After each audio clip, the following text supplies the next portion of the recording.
Let's take a closer look at the Aldol condensation product. We've already seen that aldehydes and ketones plus NaOH can do a self-condensation, and I hope that you don't have any trouble coming up with that product now.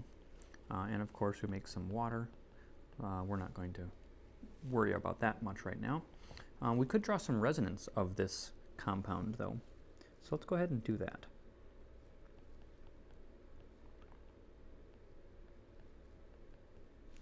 And of course the carbonyl can push electrons onto the oxygen. That gives us this separation of charge. And then we could also draw a allylic cation resonance pattern like this, which gives us a new cation position. And those are the three resonance structures of our Aldol condensation product. And so this helps us decide that, or it helps us show that aldehydes are electrophilic at this carbon because we can put a partial positive charge there in our resonance hybrid. But the interesting thing about this alpha-beta unsaturated aldehyde is that it is also electrophilic at the beta carbon. So what we have here is an alpha-beta unsaturated aldehyde, and that of course can be created via an aldol condensation, and it is electrophilic at the carbonyl C and the beta carbon. So let's look at the potential products that we could get. We've seen Grignard addition to carbonyl carbons, followed up with water.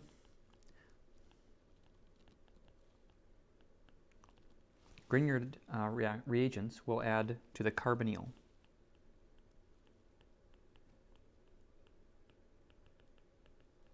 And we call this 1,2 addition because we're basically attacking the carbonyl carbon, pushing electrons onto the O, and eventually protonating those electrons. So the action happens on these two atoms that are in a 1,2 relationship. Let's use the same aldehyde, but now we're going to react it with what we call a cuprate reagent. Let me try to write it correctly. It should be 2 ethyls, a copper, and a lithium.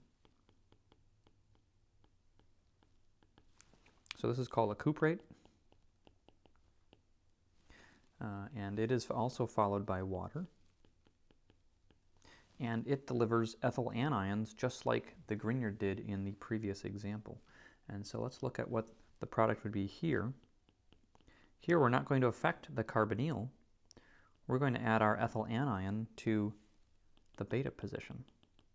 So now we have a way to make new carbon-carbon bonds at the beta position.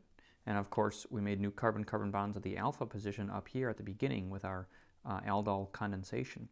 So now we have different ways, different techniques that allow us to put new carbon groups at either the alpha or the beta position, depending on if we have an alpha-beta unsaturated carbonyl. And so this is called 1,4 addition. Sorry, I wanted blue here. This is also called conjugate addition.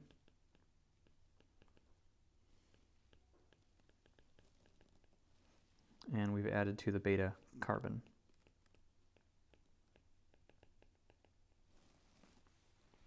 So these cuprates can be created from just about any alkyl halide. Just like we can make Grignards from just about any alkyl bromide, cuprates can be made from any alkyl lithium species, which pretty much mirror alkyl bromides. So we've seen a range of Grignards already in this class. You can pretty much assume that those, if they can be made into a Grignard, they can be made into a cuprate reagent, so, except that we just use 2 R groups instead of 1 here. So we can use phenyl, methyl, ethyl, propyl, isopropyl, all the common ones we've seen thus far as Grignard reagents. We can also use enolate anions.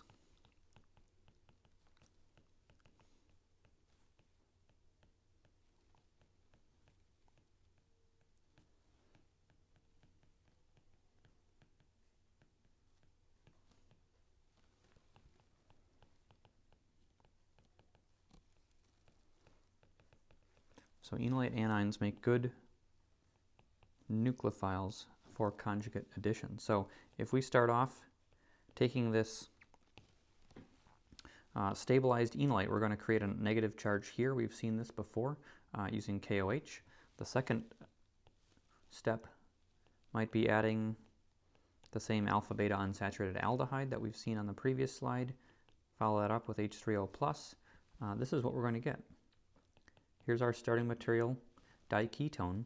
We're going to make a new bond to the beta carbon of that aldehyde, and the double bond disappears. So we've made this new bond right here. This is the beta carbon of the aldehyde. So we've used this as a nucleophile, and this is called a Michael reaction.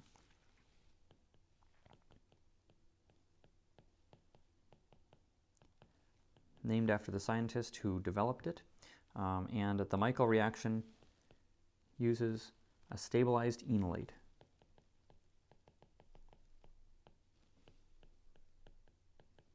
What does that mean? Well, typically it's a beta dicarbonyl compound. There's a table of useful stabilized enolates in your book chapter. But this is an example of one. We could have a diester, we could have a ketoester, basically anything that has two carbonyls or two electron withdrawing groups that can, via resonance, stabilize a negative charge right here. And then a good Michael acceptor, we call this a Michael acceptor.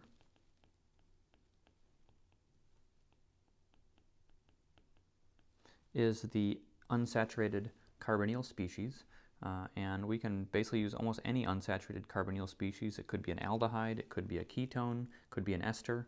I would like to point out one, you can see most of them in the table in your text, but one that we've not really considered up until now is a nitro compound on an alkene.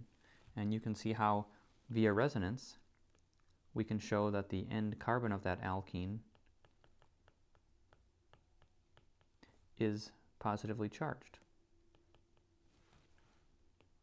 So we can actually use a sort of a vinyl nitro species.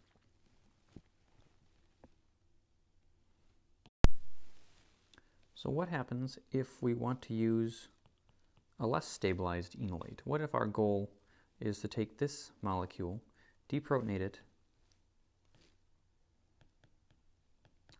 and add it to, say, the same unsaturated aldehyde that we've been looking at? Oftentimes, forming the negative charge there can certainly be arranged, but it creates a less stabilized enolate, and it can be tricky.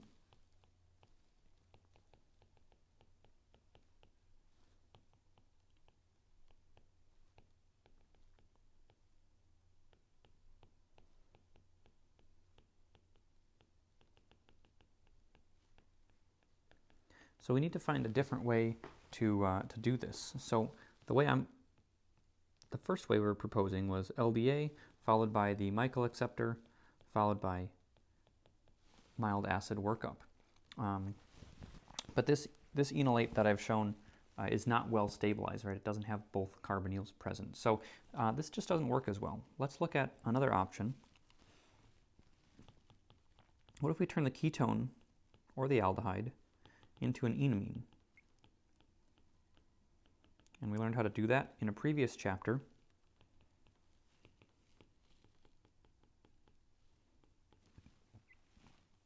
We know that the product here is the enamine, and we also know that it has a resonance structure that looks like this.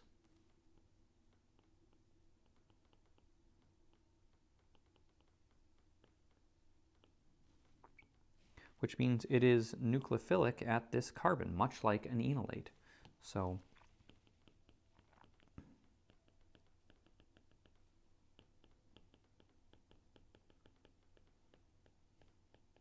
it's easier to make enamines. They are more stable because they're not negatively charged, so they're not looking for basically any proton anywhere to do a proton transfer reaction with, and they are still nucleophilic at this position. So you can use enamines as nucleophiles and add them to a Michael acceptor. Let's look at an example of that. So let's say I took my acetone, I created the enolate like you see here.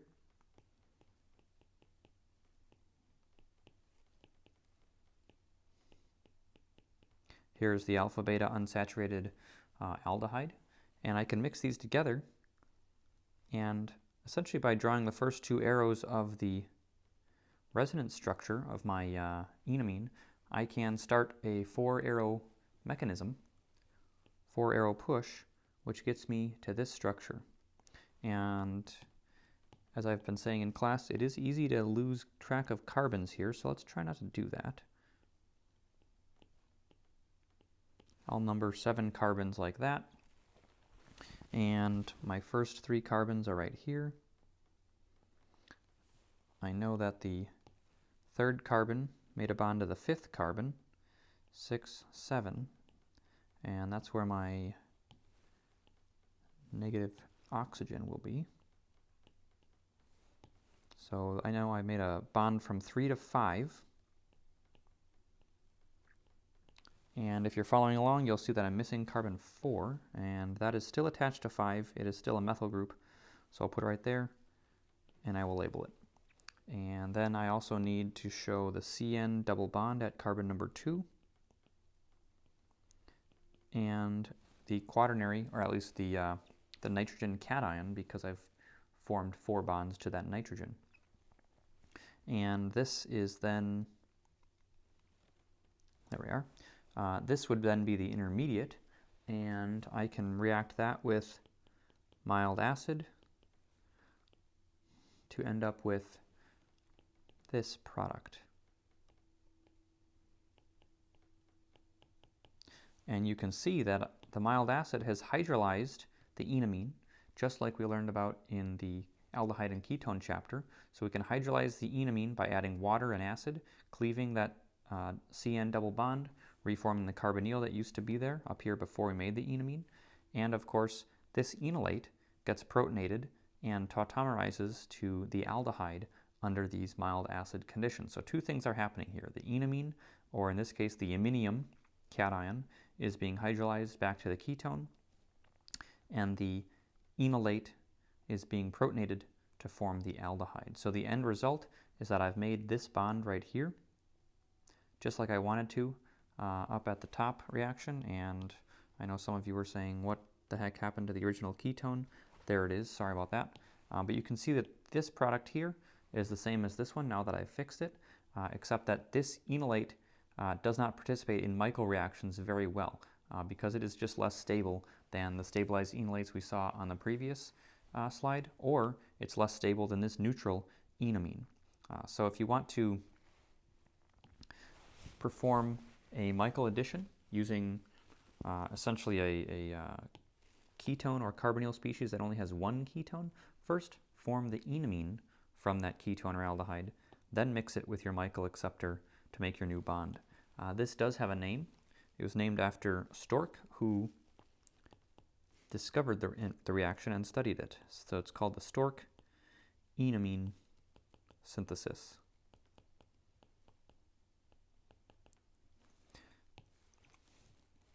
So another thing I'd like to point out is that